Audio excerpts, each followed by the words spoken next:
Good morning. I'd just like to talk to you a little bit about how you use computers on a day-to-day basis in the context of running a theatre. Okay. Well, the whole industry has changed quite dramatically, I'd say, in the last 10 years. 10 years ago, most of my work would be sitting on the phone, basically, speaking to all the agents, promoters, artists, and obviously all the contracts would be negotiated on the telephone, and then we get letters or faxes confirming what the arrangement will be, and that's completely changed now. And I'd say that from 100% of my time arranging contracts on the phone, I'd say that's now about probably 30% of my time, and everything really is done by email. Right. 70% of the contracts that I do are all negotiated by email. So I can put together a contract in a day for a touring artist and not actually speak to an agent or promoter within that situation. We do still speak to all the agents and promoters at various times, but it just makes it a lot easier. It means that if I'm not in the office at any particular time, that agent or promoter can still actually send me a message and I'll answer that message when I get it. So it's completely changed the industry.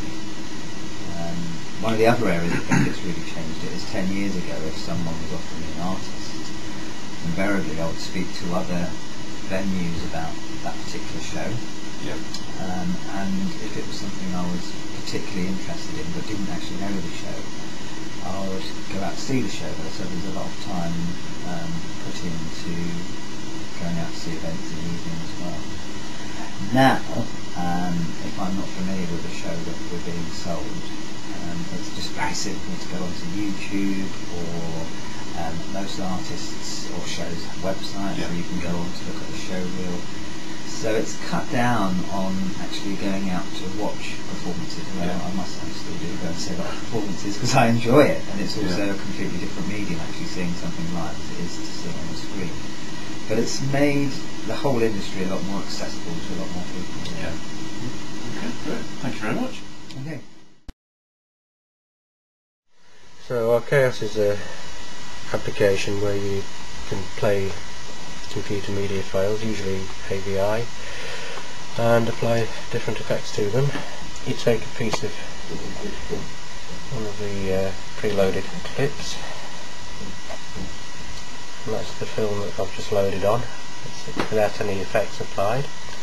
And you can just apply an effect, in this case a 3D tube, so it then runs 3D tube. You can apply another effect, curl,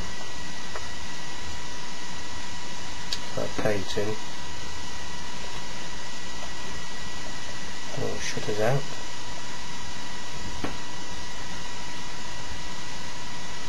Just a demonstration of how easy it is to apply a different effect with a cube spinning in. Of course, you just have to load in any video that you particularly that you might have on your computer. In this case, we've got a tube train running through the station. Nothing particularly exciting about that. Let's see what this effect does. It's not. So it sort of like posterises the entire thing. Colour tune.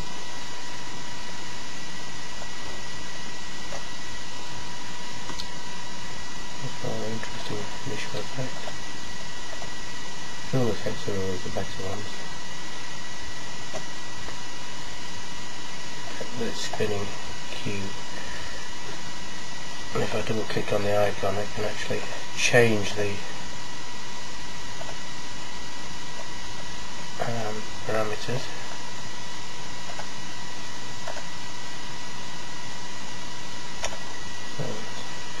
Quite interesting. And projected over, say, onto the background over a band or something, it could add a totally different dimension to a show as opposed to static lighting. Yeah. I mean, that's just, that oscillation gives movement into a show that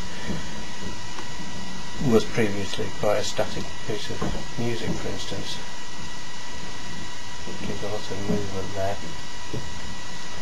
Particularly valuable when the band doesn't like a lot of haze on stage, because the haze is used to give the effect of movement with the lighting.